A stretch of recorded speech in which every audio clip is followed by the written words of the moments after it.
నా పేరు ప్రభు కుమార్. ఓకేనా. రష్ అనేది హెవీగా ఉంది. సో యాక్చువల్గా ఏమవుతుందంటే ప్రాపర్ కోఆర్డినేషన్ అయితే లేదనమాట. సో యాక్చువల్గా ఏమవుతుందంటే బై వాక్ వచ్చిన వాళ్ళకి సపరేట్గా ఏం క్యూ అనేది ఏం లేదు. సో ఫుల్ రష్గా ఉంది. మార్నింగ్ 5 o'clock వచ్చాము, ఇంకా ఇక్కడిక్కడే రౌండ్స్ చేస్తున్నాం అనమాట. అసలు ఇప్పుడు వచ్చి ఆల్మోస్ట్ 8 hours అవుతుంది. సో ప్రాపర్ ఇంకా లైన్లోనే ఉన్నాం. అట్లీస్ట్ ఇంకా షెడ్లోనే వేస్తే కొంచెం రెస్ట్ తీసుకోవడానికి ఉంటుంది. బట్ రెస్ట్ తీసుకోవడానికి కూడా ఏం లేదన్నమాట.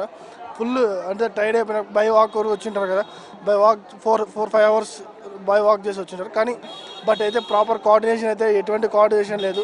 సో అక్కడక్కడే తిప్పుతున్నారు, వెయిట్ చేపిస్తున్నారు. ప్రాపర్ ఫుడ్ కూడా లేదు చెప్పాలండి. ఇది ఇక్కడ జరుగుతున్న ప్రస్తుతానికి. సో పైకి వచ్చామండి. పైకి వచ్చారు. ఇప్పుడు ఎంత టైం పడుతుంది? ఎన్ని అవర్స్ అవుతుంది? మీరు లైన్లోకి వచ్చి ఎంత టైం పడుతుంది? 4:30 ఆ టైంలో వచ్చాం. అప్పటి నుంచి లైన్లోనే ఉన్నాం, తిరుగుతూనే ఉన్నాం. క్యూ లైన్లోకైనా వెళ్ళగలిగారమ్మా ఇప్పటి వరకు? ఈ షెడ్యూల్లోకైనా పంపించారా? లేదు, క్యూ లైన్లోనే తిరుగుతున్నాం. ఫుడ్ మీకు ఏమైనా అరేంజ్ చేశారా? అరేంజ్ చేస్తాం. రద్దీ ఎలా ఉంది? రద్దీ ఎక్కువ ఉంది. మేము రాయగడ నుంచి వచ్చామండి, ఒరిస్సా బార్డర్ నుంచి. ఇగో పొద్దున్న 4:30కి స్టార్ట్ అయ్యాము. క్యూ చాలా ఎక్కువ ఉంది. ఇంకా మొబైల్ కూడా డిపాజిట్ చేయలేదు. చాలా రద్దీ ఉంది ఇవాళ. అంటే నిన్న May 1st అంట, అందుకని సెలవులు, పిల్లలకి వెకేషన్స్ అని రద్దీ బాగా పెరిగిపోయింది. అందుకని చాలా ఇబ్బంది అవుతున్నాం. ఆల్మోస్ట్ 6 hours పైన 7 hours నుంచి నించున్నామండి. ఇంకా ఇక్కడి వరకే వచ్చాం. ఇంకా ముందుకెళ్ళి కంపార్ట్మెంట్ అది ఇది అంటున్నారు. చాలా ఘోరంగా ఉంది పరిస్థితి.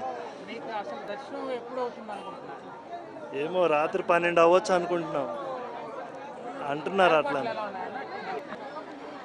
ఓం నమో వెంకటేశాయ. మన తిరుమల తిరుపతి దేవస్థానం వారు ఇక్కడ సామాన్య భక్తులకి మరి ఈ దర్శనాల విషయంలో తీవ్ర అన్యాయం జరుగుతుంది. ప్రతి సామాన్య భక్తులు కూడా మరి జయ విజయాలను దాటి జయ విజయాల దగ్గర నుంచి మనకు బయటికి పంపించేయడం జరుగుతున్నది. మరి అలా కాకుండా మొదటి గుమ్మం వరకు కూడా, అంటే తొలివాకిల వరకు కూడా మరి సామాన్య భక్తులను కూడా ఎలా చేసినట్లయితే స్వామిని కళ్ళారా చూసి మరి ఎన్నో సంవత్సరాల నిరీక్షణతో ఇక్కడికి వస్తూ ఉంటారు. మరి చాలా వ్యయ ప్రయాసాలకు వచ్చి అనేక భక్తులు ఇక్కడికి వస్తూ ఉంటారు. మరి సామాన్య భక్తుడిని మొదటి గుమ్మం వరకు కూడా వెళ్ళనిస్తే స్వామిని కళ్ళారా చూసే అవకాశం ఉంటుంది. కాబట్టి ప్రతి ఒక్కరిని కూడా వెళ్ళినట్లయితే అప్పుడు న్యాయం జరుగుతుంది. మరి విఐపి సేవల్లో తరించే మరి ఈ టీటీడీ మరి ఇలాంటి నేను కోరుకుంటున్నాను. ఓం నమో. హైదరాబాద్ నిన్న సాయంత్రం వచ్చినాము. సర్వదర్శనం లేదన్నారు. 6 గంటలకు గేట్లు బంద్ చేసిర్రు.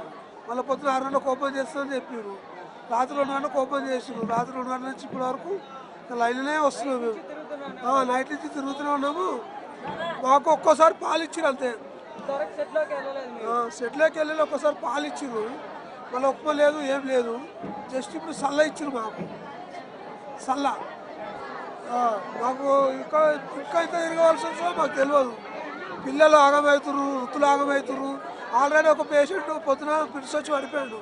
ఒక పేషెంట్, ఇంకా ఎంతమంది పేషెంట్లు, బీపీ పేషెంట్లు, షుగర్ పేషెంట్లు చాలామంది ఉన్నారు. ఇక పిల్లలు, చిన్నపిల్లలకి చాలా ఇబ్బంది అవుతున్నది.